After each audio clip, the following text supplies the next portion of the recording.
ginagamit ang iyong talino. Sayang ka, aking kaibigan, Kung di mo ginagamit ang iyong isipan. ang pag-aaral ay hindi nga masama, ngunit lahat ng pinag-aaralan mo'y matagal mo nang alam.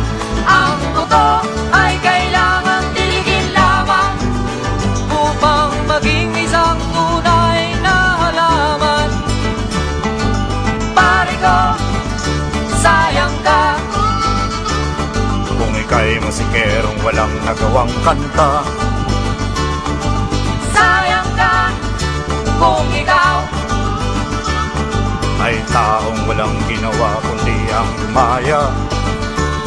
ang lahat ng bagay ay may kalaman. Sa lahat ng bagay sa kanyang kapaligiran, idilat mo ang iyong mata, ihakbang ang mga paa, hanapin ang landas na patutunguhan. Pagkat ang taong pula ang mata, lahat ng bagay napapansin niya.